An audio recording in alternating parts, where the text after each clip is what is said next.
Talking financial organization and a professional practice does not have to be boring. Are you ready for a few money in, money out ideas? It's Susan Gunn coming directly to your head to make you think. Can you handle the truth? Because she is known for being energetic, laughs a lot, and gives honest, sometimes direct, but always practical advice. It's time now for Money In, Money Out. Scams. Everyone is a target for a well-run scam. Business owners, employees, stay-at-home moms, spouses, kids, and the elderly. Every day there is some new headline about a scam that left an unsuspecting victim in its wake. These scams are delivered to our unfiltered ears via in-person, telephone, email, and snail mail, any form of communication. One very normal-looking one was delivered by the post via postcard, telling me that there had been 3 attempts to deliver a package, and this was my final notice, and I needed to call immediately. No. I have answered countless phone calls about my car's warranty. Microsoft has detected a virus on my computer. I owed the IRS money, and the one that there was a warrant out for my arrest, that would really unsettle most anyone. All of these have victims. And the criminals, they're not always from out of the country. Just last December, a Norman, Oklahoma man pled guilty for his role as a money launderer in a Nigerian romance scam that defrauded many victims, including elderly Americans, out of millions. Again last year, 24 individuals were charged in an Atlanta-based money laundering operation that funneled $30 million from computer fraud schemes, romance scams, and retirement account fraud.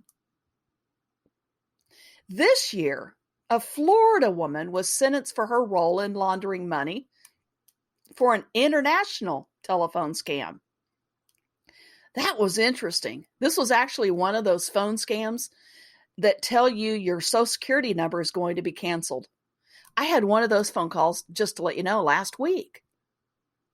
They happen. In Minneapolis, 60 people were charged in a widespread magazine telemarketing campaign that netted $300 million from more than 150,000 elderly and vulnerable people nationwide. Telephone scams do seem to be the most effective at getting what they want.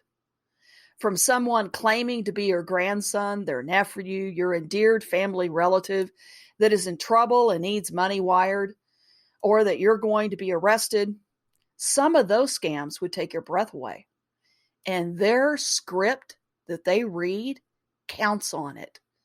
They play on emotions. They try to make you feel guilty. They do whatever they can to confuse the listener, manipulating the payout in the end. I mean, they're good at it.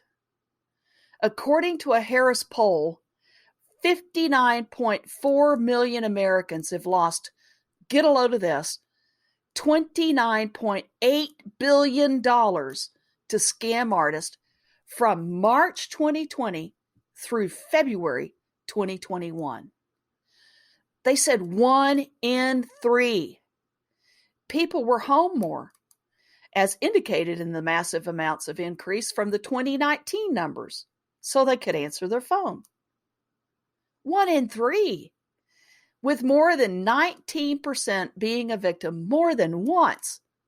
That sounds vaguely familiar. In the dental world, having dentists that are embezzled more than once. Interestingly enough, the poll found that younger Americans were more susceptible to the phone scams, not the elderly as I originally thought. The poll also showed that 59.4% were men, with only 38.3% women. I thought that was interesting. And by the way, just to let you know, it's not just the Americans that fall victims to scams. I looked that up because I was very curious. The BBC reported that the UK was up 83%. They were up 83% in phone call and text message fraud from last year. They actually reported on fake parcel delivery text notifications, which there certainly was an increase in deliveries during COVID shutdowns. So according to the BBC, this is what they said in these, what they call smishing. I can almost hear them say smishing. In these smishing attacks, fraudsters send a message, send seemingly from a legitimate number to claim that a small payment is needed before a package can be delivered. Then when you click on the link, they try to steal your bank details. Okay, it was a really massacred version. So if you're in the UK and you're listening to this, don't send me an email. I promise. If it was French, I would definitely not try to imitate a French accent. So I'll just leave that there. But it's not just Americans that are getting scammed. We have talked often about SBA, EIDL, and PPP fraud, but my guest and I wanted to talk about this very important topic as well. Welcome back to the table, Janice Janssen from GTS Gurus. Janice has been with me here so many times. She's not really a guest. She's kind of more like a co-host. I'm so excited to be here. Thank you for having me again. I appreciate it. Can you give us your best British accent, please? Oh, no. Yeah, I've watched a lot of Bridgerton and that, but I'm not good on that.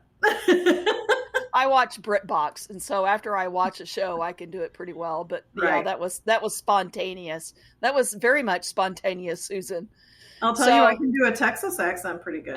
Yeah, thanks, Brat. Anyways, I heard you have a personal story about this type of fraud. I do, actually. We had a family member that was scammed in one of these ways, one of these many ways that these scams are happening. But she had gotten she had gotten a new computer, and she was trying to hook her printer up to it. Well, she couldn't get it to hook up, and we couldn't get over there to help her. There was, I feel like it was during COVID, but it must not have been, because she was able to go to the store. So anyway, she was online with a tech support person, and they told her that she needed to go get Xbox gift cards. And when she got these Xbox gift cards, then she was to come back and get back online with them. And when she did that, she entered in the numbers, I guess, for the Xbox gift cards, and she had gotten $300 in these gift cards. Entered that all in. She's thinking her printer will be fixed. Well, guess what? The printer still wasn't working, and they told her it wasn't working because she needed to do that. She needed more gift cards to put in. All right. So she went to the store to go get more, and she went to the same place. Well, luckily the checkout person said this time it was $1,000. Oh my. To fix her printer that you could get for $100. Right. It's wow. Scary that happens, but it's happening more and more all the time. And, so as she was checking out, I think the clerk at the checkout was like, what are you getting these for? And she told her, and the lady said, that doesn't sound right to me. I think there's something wrong with that. You need to. Wow. So thank goodness she did that. So then she was only out the $300 and not $1,300 on that. Did you ask her if there was any point that she thought that it might be fraudulent or that something was really weird about it?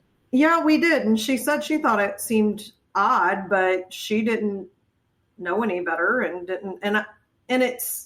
that's the thing, I think with the elderly is sometimes when you don't really understand what's happening with the technology and all of that. 'Cause you would have never expected her to do that.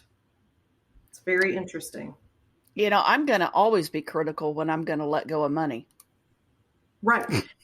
And that's just it. I was looking at, when I was reading an article getting ready for this, is what they say is that a lot of people don't report the fraud, right, or tell people about the fraud, a lot of the elderly, because they either don't know how to, one, or they are afraid that their loved ones are going to say, you can't handle this anymore, and they're going to take that away. So that freedom is gone, right? Well, they don't want to give the appearance that they've lost their senses. Right. And I can understand that. That makes I can too. Complete I can sense. too. Yeah. Wow. Well, and so she got stopped. Did you ever go back and thank the store clerk? No, I didn't. I didn't even know. I didn't know about this until probably 3 months later. She didn't tell any of us. It came up. We were all out to dinner, and it came up, and my oldest son was like, "Whoa, what are you talking about?" Oh, wow. So yeah. So it was not something that she offered willingly. Right. It was kind of like got caught in that, So somebody should go back to the store clerk. Yeah. Yeah, seriously. I don't know that she remembers where that happened. Oh, really? Okay. Yeah. Well, that's a bummer. Yeah. Because they should know. So if you're a store clerk somewhere in the Missouri area and you prevented somebody from buying $13,000 in gift card, $1,300 in gift cards, thank you. Yes, exactly. Thank you. Thank you for being on top of that. And so if you do work in a store, just FYI, and you see somebody coming in, I hear that a lot. You see somebody coming in to buy gift cards, you might ask, is this for somebody's birthday? And especially if there are multiple gift cards, because you can put on a gift card any amount of money. Right. So if there are multiple gift cards, that's a pretty big key right there. Well, and even if it's one for $1,000, what would you need that for? I mean, what are you buying on Xbox for $1,000? So if I was a store clerk, I would say, I don't mean to be nosy, but I just want to make sure that you are protected from any kind of a scam or a scheme that may be trying to rob you of your money. So I wanted to ask why you need the $1,000 on a gift card. So just FYI. Yeah. Well, and a lot of times too, especially when you see somebody that's older, they like to have conversation anyway. They're looking to talk to people. So they're not going to be too shy about that if you put the question out there. Okay, that would describe me. Every time I check out at the counter, I talk to everybody. Hi, how are you doing? Have you had a good day today? Have you had very many customers? Well, there you go. Whatever. Have you had anybody come in and buy gift cards for scams lately? Right. That would be kind of interesting to ask them. It would. I think I will the next time. Let's see what they say. Yeah. But you wanted to bring up something else. Yeah. So the other thing, when you were doing your introduction, something that you had said was about romance fraud. And that was another thing that I saw. There was a statistic about romance, or they call it confidence fraud, where, the scammer is saying your grandson or your granddaughter is in jail and needs money to get out, or is in the UK and needs money to get back home. And then if you click on these links, that's where they're getting the money from. But they said that there was $1 billion in 2020 for fraud, for elder fraud. Okay. So, and 300,000 of that was this romance fraud or confidence fraud.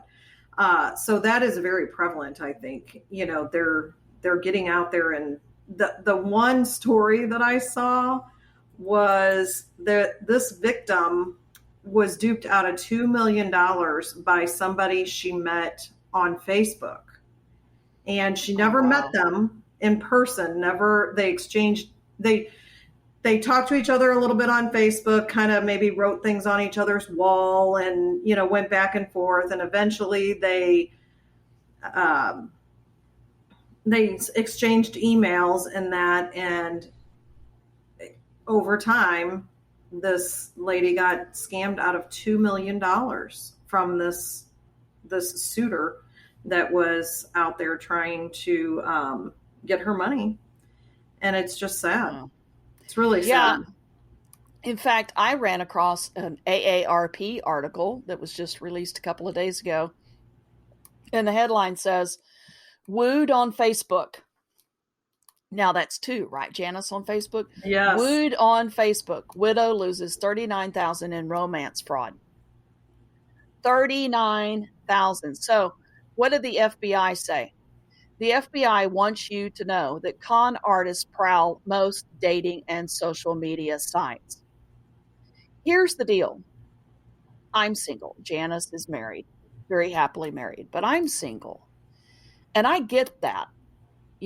Someone's paying attention to you. Someone acts like they adore you. I mean, this guy told her, Tony, what he said his name was. Tony said his kids were in an English boarding school and asked if they could call her mom. Never having had children, she said that was the Achilles heel that made her vulnerable. I get that. I've never had kids either. I don't know how I would react. I mean, and this was over time. Right. Later, his daughter, quote daughter, probably it was just him from a burner phone, texted to ask for funds to buy feminine products. So this gal sent her a gift card, unwittingly opening the floodgates for future money. And so my heart breaks because you want it. In fact, this gal lost her husband for cancer, and it was 10 years before she even considered dating, and then this happened. Right. Yeah, but the biggest thing is there are con artists everywhere. Kevin Mitnick, you and I both have talked about him before. Talk about a con artist. You want to read a book, read any one of Kevin Mitnick's books. I have one on my shelf. I can't remember the name of it right now, but it's really good. It's really, really good. It's very eye-opening. How people will ask, people like, I'd be a really good social con artist. Yeah. Because I talk to everybody. Right. And you can get information. Right. We all long for relationships, right? We all want to be close with people and have relationships. So it's an easy way to con people. Yeah, it is. Yeah. Unfortunate. And just to let you know, I don't con anybody. I will just talk to people. I didn't think you did. Yeah. I just want to clarify. The thing about the phone calls too, though, we're going to talk about Facebook in a little bit different angle in a little bit. But the other thing about the phone calls, getting back to that, phone scammers can use caller ID spoofing, which can use a local number. It makes it look like the phone call is actually coming from a local number, and they could be in Podunk, Alaska. Right. They can make it look from a known entity like your bank or your doctor's office. But I love the one when it makes it look like your own phone number is calling your own phone number. They'll do everything they can to conceal their true identity. Everything, just to get you to answer the phone call. Right. Getting you to answer that phone call is the first obstacle that they get taken care of. Cross that off. The next one is to manipulate you to listen, which I got to tell you, if I answer the phone call, if I don't recognize it, if I answer it, I'll answer and I immediately put it on mute. just to see listen to the background noise of the phone. Yeah, interesting. And to see if anybody says anything. Mm-hmm. Um, Well, in phone calls, that was one of the reasons that we started taking my grandma's bills from her, was because people would call and tell her she owed them money. And some of it was like, it was a charity or something like that. And they would tell her that she had said she would pay this money, and they were never great big dollar amounts, but it had gotten to where it was consistent. And she's like, well, they called me and told me I owed it, so she paid it. Right. Right. You don't want to be one that owes money to somebody and not pay your bills. So she's taking care of it. Yeah, a friend of mine's dad, who's started in the early stages of his dementia, he was paying for things online. He would see an ad and click on it and use the credit card. And so that's when they discovered they had to take that away and discovered his dementia. Right. Quite frankly, that was probably the first thing. But there's so many things out there.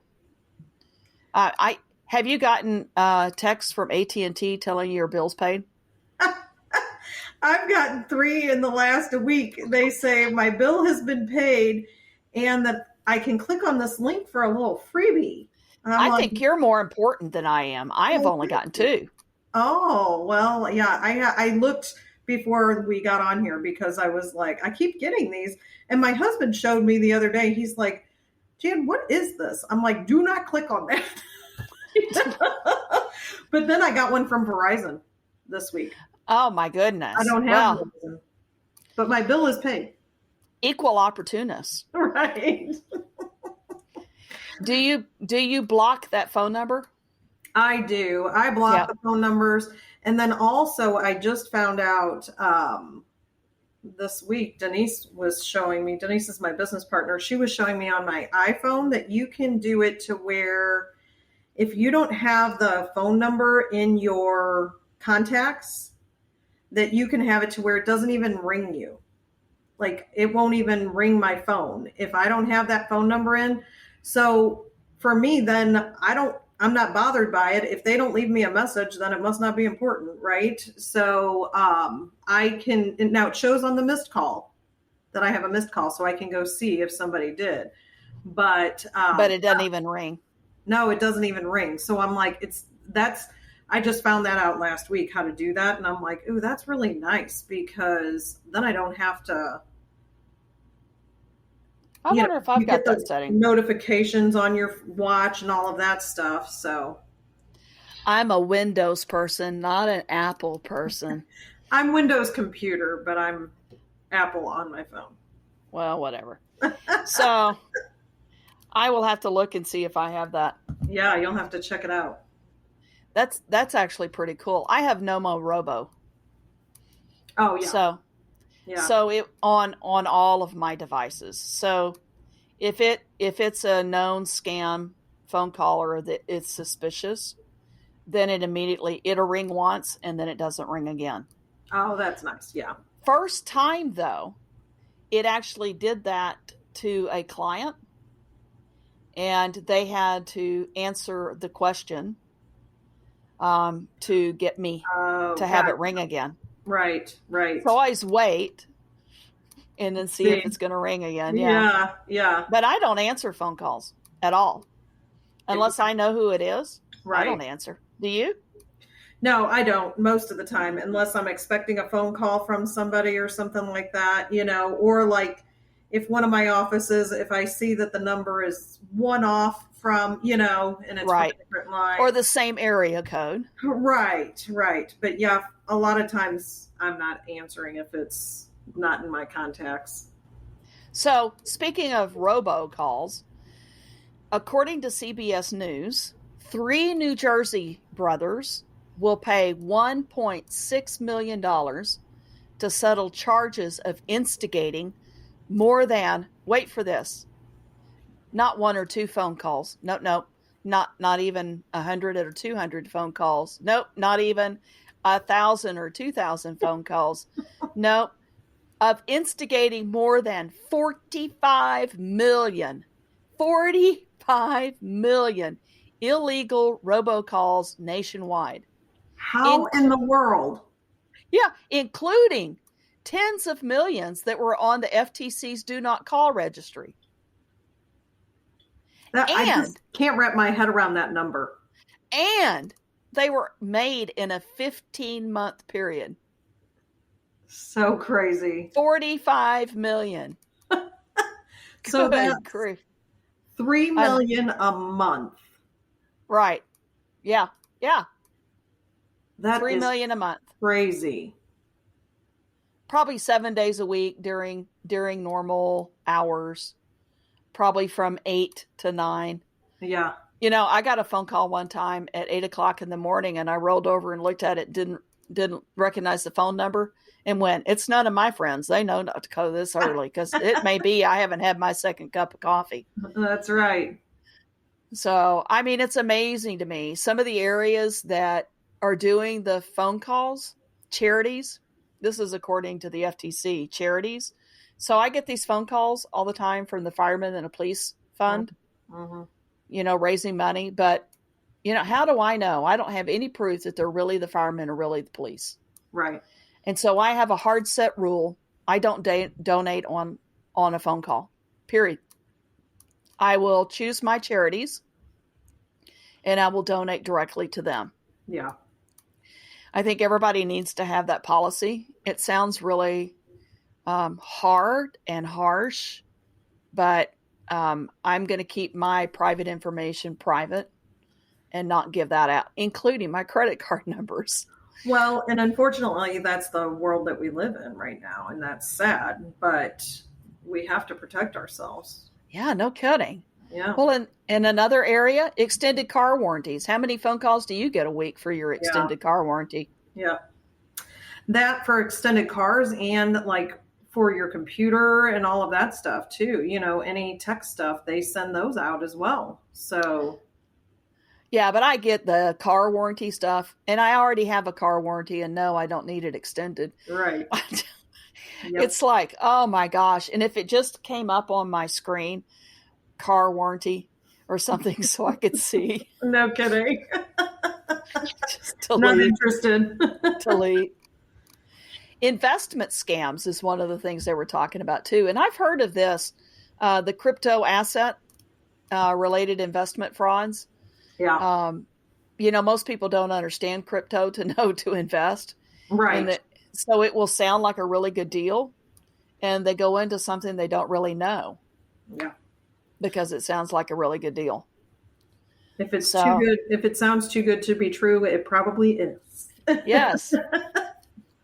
Weren't we raised on that phraseology? Yes, we were. Or ain't no such thing as a free lunch. Right. Or loan scams. Just, hey, we'll loan you this amount of money. Yep. It's almost like check place loans. Yeah, that refinance. Yeah, refinancing. Yep. Click here, you'll get a really good rate. Yeah. The ones that bother me the most and that just break my heart are the threatening scams. You were talking about this earlier. I don't remember what news station it was, and it's been a while, but there was a grandmother that got a phone call allegedly from her grandson, and she said it kind of sounded like him under duress, and that he was somewhere and he had been arrested, and she needed to send him, wire him money for his bail money. Right. And somebody got on the phone and threatened. I mean, you hear of this. Yeah, threatened. And actually, I also heard of a husband and wife thing that you can't stay on the line. You have to stay on the line until you go to wire the money. Right. Or I'll kill your husband kind of thing. It's extortion is what it is. But it's another kind of scam. Yeah, I've heard of them a lot. Yeah. Whereas, they can't pick up the phone or send somebody a text from another line that says, Are you okay? Are you okay? Yeah. To And that's know. luckily, some of them that I've seen, it's like the husband and wife were together, grandparents or whatever, and the wife is calling the other person, while the grandfather's on the phone or whatever. But yeah, I mean, if you can't, then what are you going to do? Yeah. Yeah. It's sad. I think that's really sad. So there are other scams that are prevalent. Yeah, one of them being, woo, you've won the lottery. Just click on this link and you've won $1 million. Of course, sometimes first you have to put your credit card number in to claim the money, or you have to put your birthday, your full name, and your social security number in there to claim the money. So we need to watch those kind of scams as well. Yeah, that kind of reminds me of the fax that I get, because I have a fax machine, and so every now and then, I get a fax from an attorney in the UK who's trying to settle the estate of someone I don't have a clue about, and if I could help them, I would get 25,000, or whatever. I mean, seriously, there ain't no such thing as a free lunch. Right. And yet they keep trying, and people keep getting them. I keep getting them. I mean, they just must do fax machines on rotation or something. They must. But yeah, those it's the click the links that always get me. Yes. Well, and then you've got the technical support ones, those scams where put your gift card in. We also talked about wait, hang on the technical support. Yeah. Do you know that I had a doctor that said he had a QuickBooks problem, and so he Googled QuickBooks support, and he called the number he thought was with QuickBooks, and it was not QuickBooks. And they got remote access to his computer. Yeah. Oh no. Yeah. So let me just tell you something. You don't give remote access to anybody, period. I mean, seriously, unless it's your IT person that you know personally, and you've called them, or your family member. Every family has one person that knows IT in their family. Right. It's you and yours. It's me and mine. And actually it's fun because BJ and I alternate. And so I'll look at him and go, it's your turn. Your turn to answer. You got this. You're the one this time. You're up to bat. So, but it's you got to be careful. You can't just assume because you've Googled it that is a trustworthy site. Right. So you need to make sure it's the correct site before you do that. And so the reason he called me, which he should have done in the first place, but the reason he called me was because they wanted him to send his data file. They said his data file was corrupted. Oh no. And that he needed to send the data file to them to be fixed. There wasn't anything wrong with his data file. Wow. I couldn't believe it. I said, there is nothing wrong with your file. And just to fix your problem, go here. Do this. And there you go. And he goes, oh my gosh. He was on the phone for an hour and a half. So isn't it sad? It's so sad. Yeah. And you had mentioned the IRS. Yeah, I'll get phone calls saying they're the IRS, or I'll get, text messages. It's like, they're not going to call you or text you.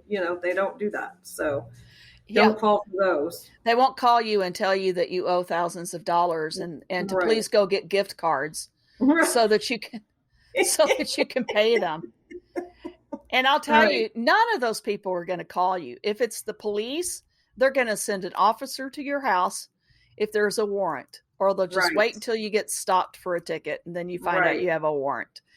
And if it's the IRS, they're going to send you a letter. Yep. I mean, none of these people are ever going to call.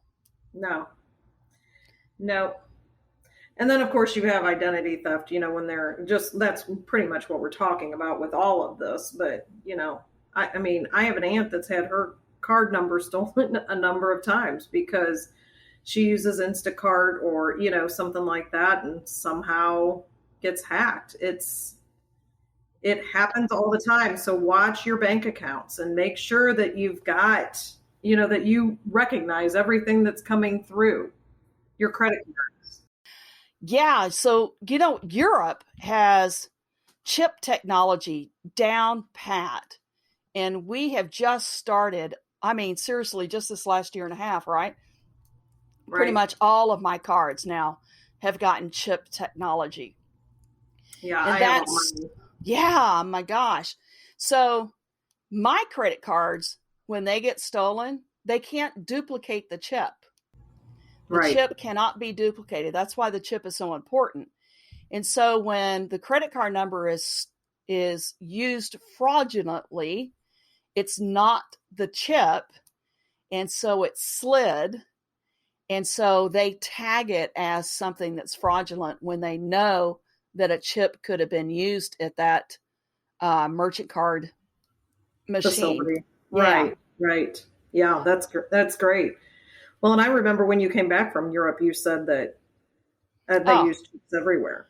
Everywhere. It was amazing. Yeah. And they all had handheld credit card machines. Right. At the restaurant. You didn't lose sight of your credit card. That I liked too.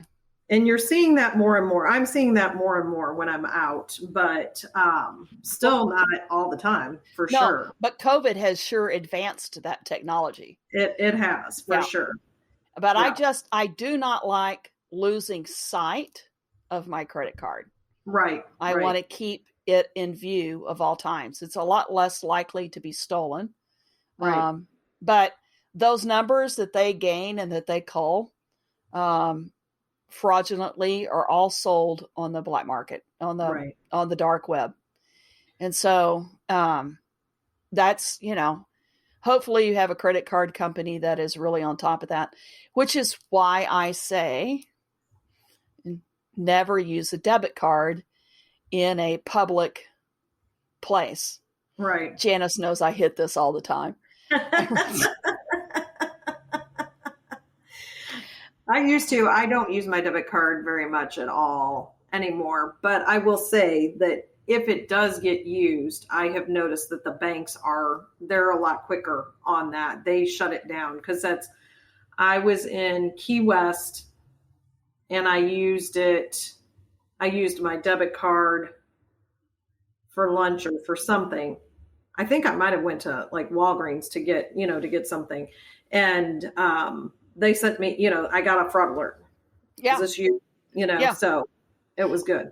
I donated money on a charity site the other day and I got a message that said, did you donate money? Right. X number of dollars. And Y or N. Right. Reply. Yes. So they're really much better about catching that stuff. But they are. So the IRS actually put out a report, didn't they? They did. And it's 22 pages long. It's really comprehensive. I love it. It was very interesting. So this report was from 2020 and it said the number of victims of elder fraud from 2015 to 2020, the number of victims doubled. So in 2015, It was 50,000. And then you saw like a steady increase. 2019, it was 60,000, a little over 60,000. So in 2020, 4 years. 105,000. Wow. Victims. Wow. And the amount that was stolen tripled. Wow. It was 3 million in 2015 was the average. 1 billion in 2020. Wow. $1 billion just on people that are 60 and older.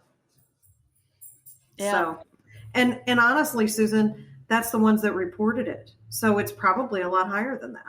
Oh yeah. It's You like know? it's like our embezzlement cases, Janice. Right. So Yeah. it's Yeah. sad. It is sad. So let's break it down.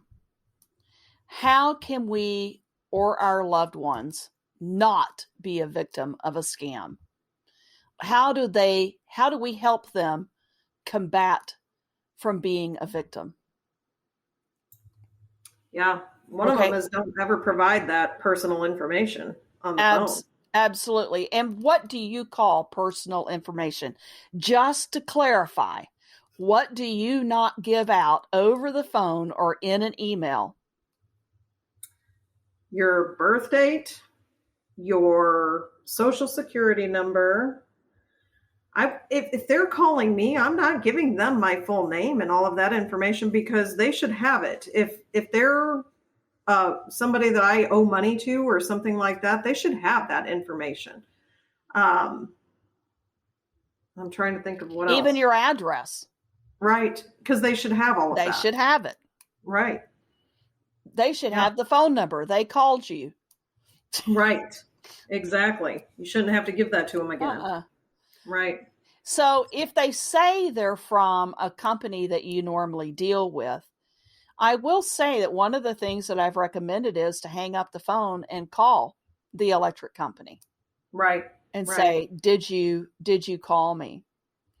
And I've done that before. Mm-hmm.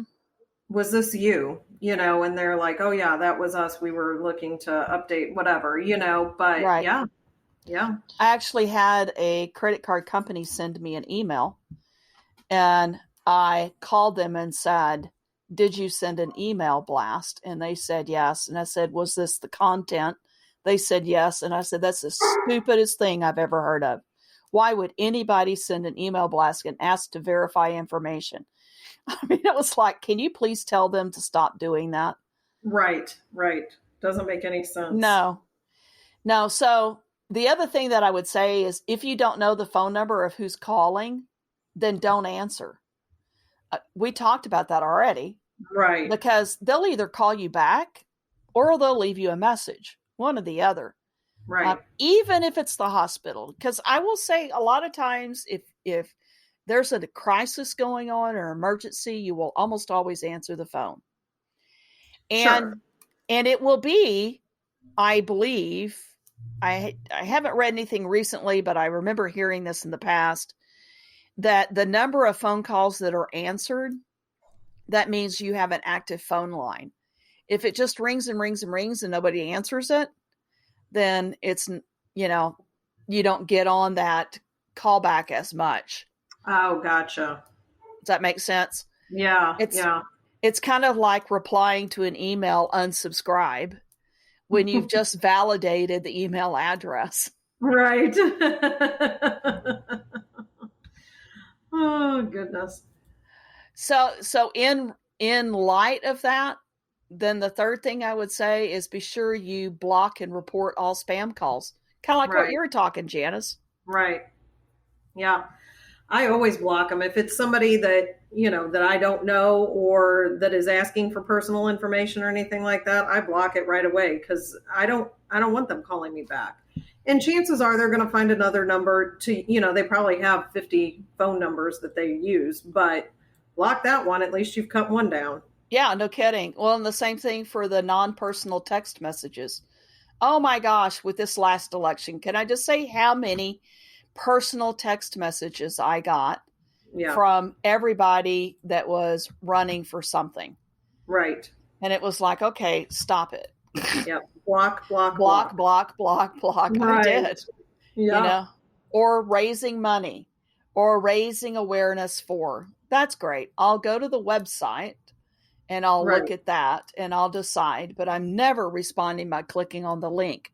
I never click a link in a text message. Yeah. No, don't ever do that.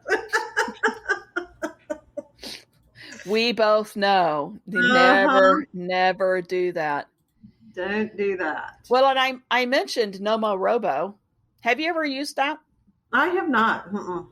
It's not very expensive. I think it's like a couple of dollars a month. It's been really good. Yeah.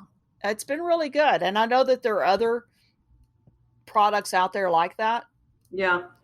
But I like that it rings once. Well, it must have been a spam because it didn't ring again. Right. So, Right. It has really cut down on the car warranty phone calls. Nice. Yeah. Well, and I have on my Apple or on AT&T, there's a way that I can block spam calls, and I did that a long time ago. So, but I feel like some of them they get through. They they're just still changed getting their through. number. Right. They just changed their number, but they can't use that number anymore. Right. Right. So remember when we were growing up, when we used to go to places like the State Fair, because the Texas State Fair is going on right now. Nice. It's Cordy Dog Day. In fact, I have a couple of friends. As I'm recording this, I decided to join you, Janice, for a podcast instead of going with them to the State Fair. Oh, you're so nice. But they remember when we went and everybody always had you sign up for the free gift or a free drawing.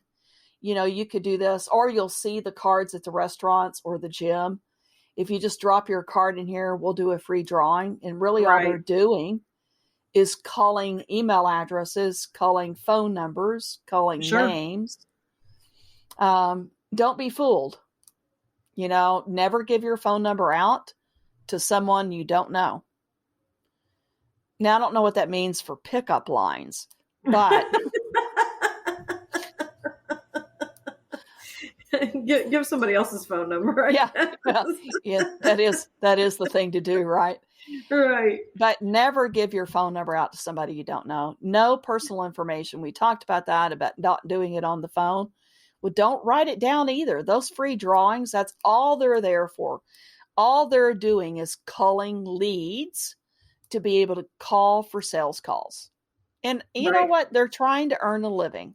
I get that. They're doing what they can to try to earn a living. But if you are not interested in that product, then for sure don't give your phone number out. You probably won't get something free. More than likely. And put yourself out there that you could get scammed. So. Oh, yeah. Most definitely. Right. Most definitely. Well, I bet you had a conversation with your relative after that incident.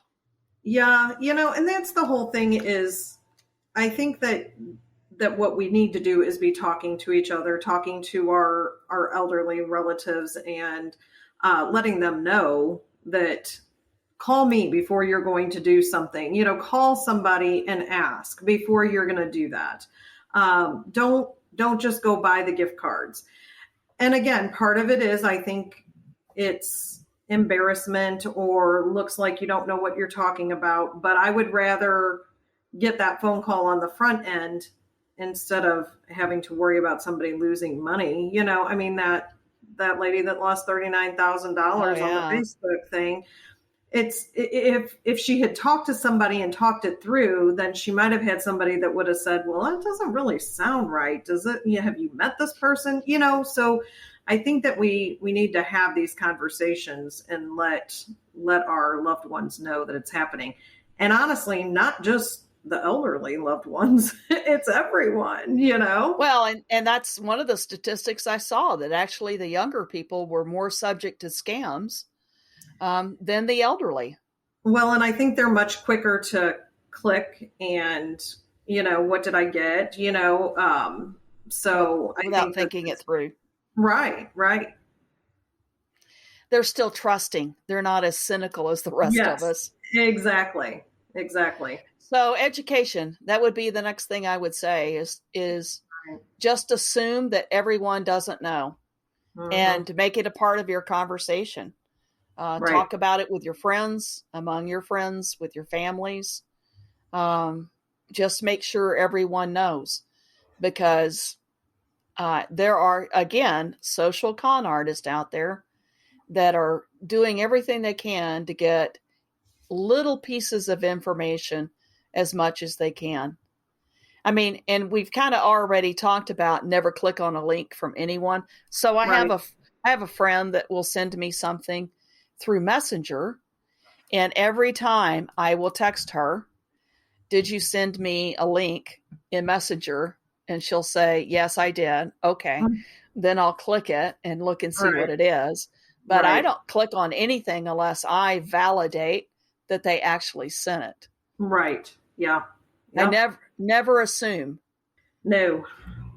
One of the other things, I just had an interesting conversation. I wrote about this in my book, Money In, Money Out. Not Money In, Money Out. Wrong book. Wrote about it in the book, Matters of the Heart, my book about caregiving.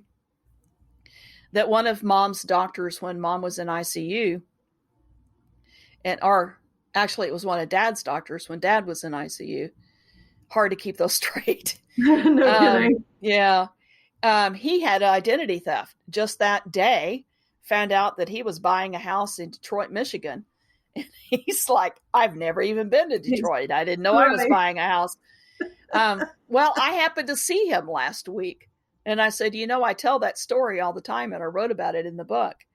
And he said, it happened again. He goes, not in Detroit, but locally. Yeah. He got identity theft again. And I said, let me just tell you something. You have to lock down your credit and keep it locked down. Right. When I was looking for a home loan to refinance my loan this year, I unlocked my credit so they could run their credit report. Then I locked it back down again. Right. Yeah. It's all locked. I keep it locked. I don't need to have my credit unlocked. I'm not buying anything. So it doesn't need to be. So lock it down. Trying to get something. Yeah, lock it down with all 3 bureaus. Every single bureau, you've got to lock it down. Yeah. And you can do that online. It's very easily. Experian, TransUnion, and Equifax. Experian, TransUnion, Equifax. In fact, I will put links in the show notes for you guys to be able to do that. Oh, very nice. So, do you know anything about virtual telephone numbers? I don't really. What do you know about them?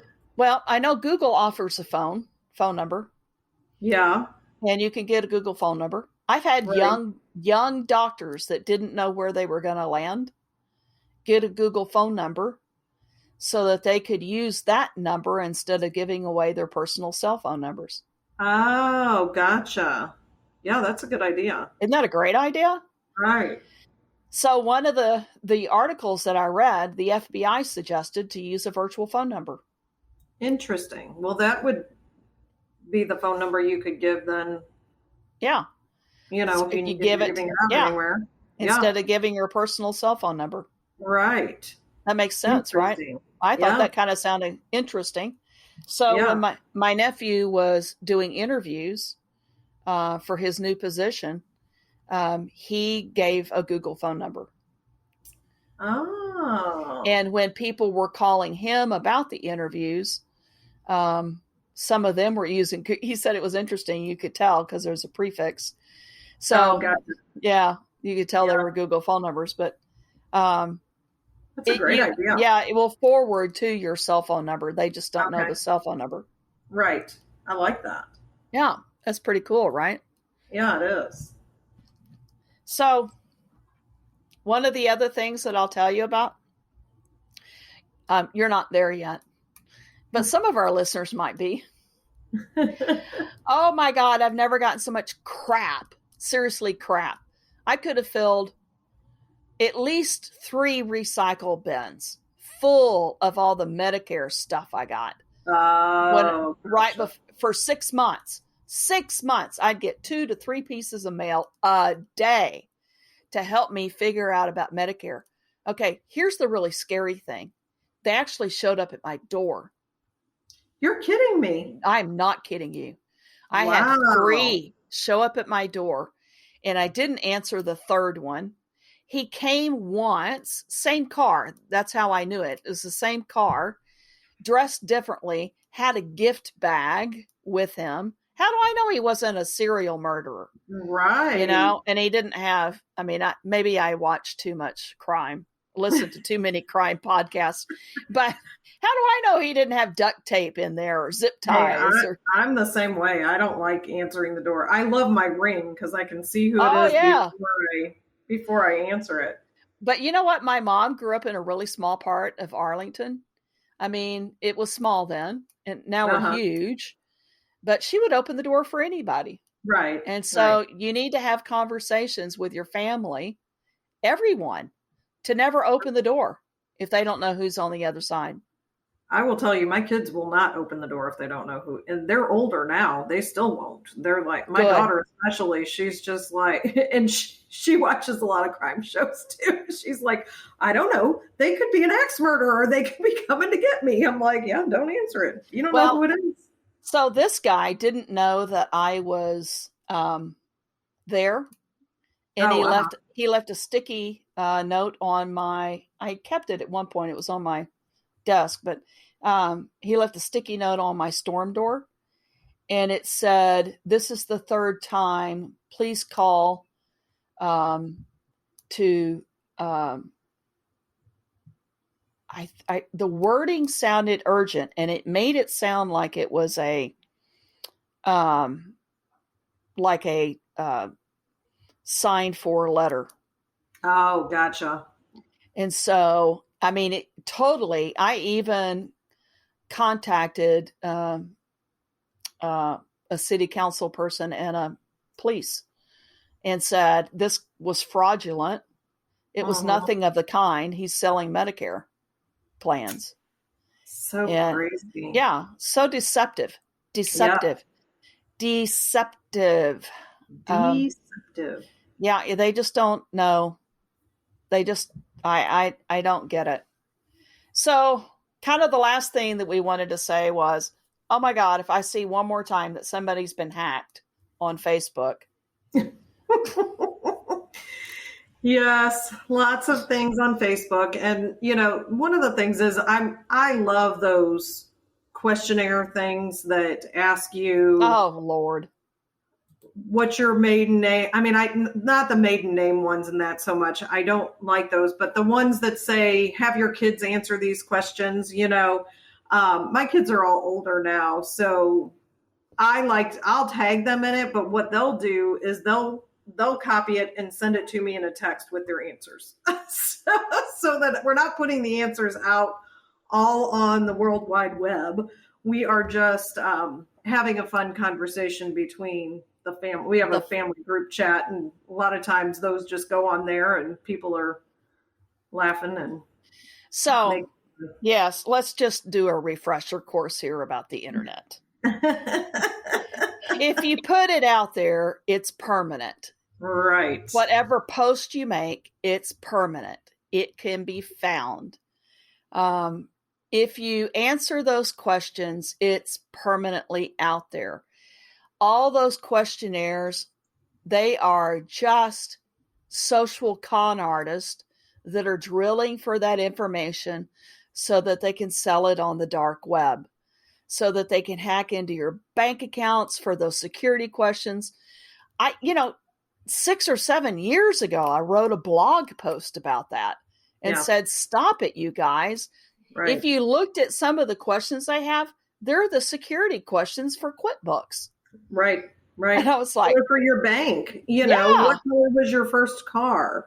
What kind of car? What was the model of your first car?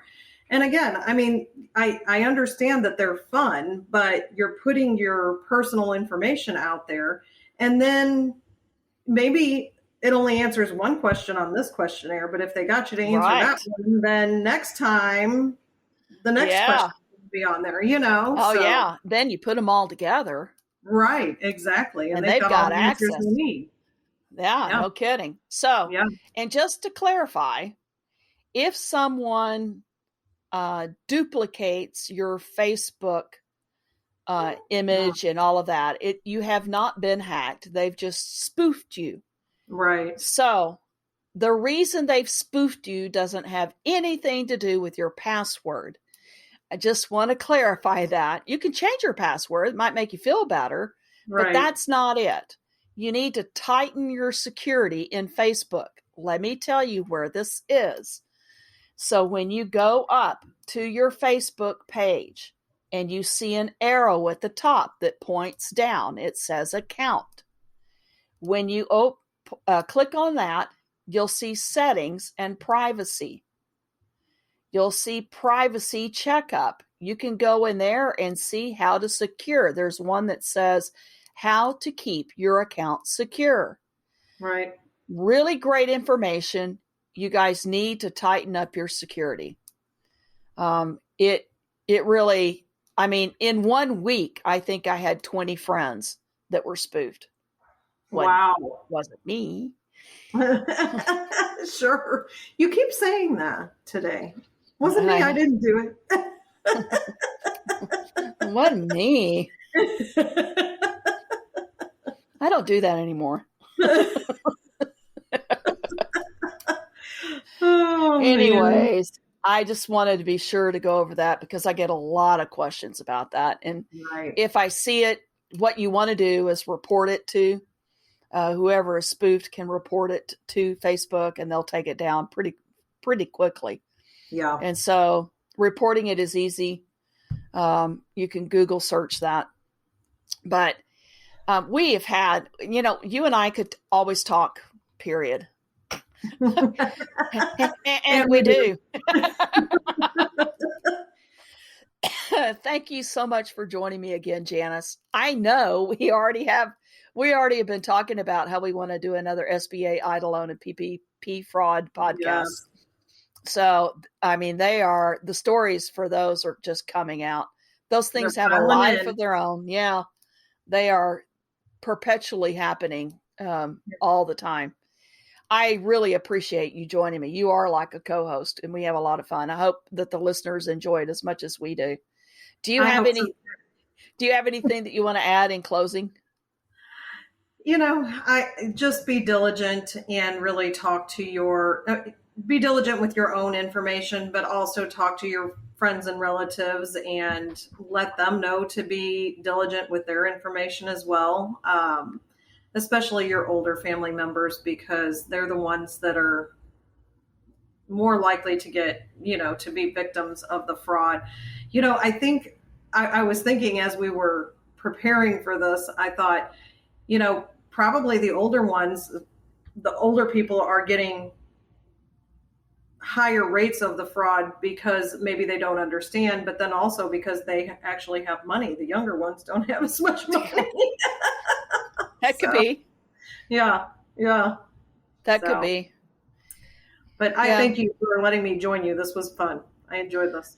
Yeah, I mean, you and I both have a heart for getting the message out and whatever that needs to happen. And so I appreciate you always, always. We are great comrades in crime. I mean, I guess we could say that, right? All right. Great comrades in crime protection. Right. Crime protection. There we go. Not actual crime. Yeah, not actual crime. So, as one article I read from the FTC states, there is no prize. You won't be arrested. You don't need to decide now. There's never a good reason to send cash or pay with a credit card or a gift card. And government agencies will not call to confirm your sensitive information. Period.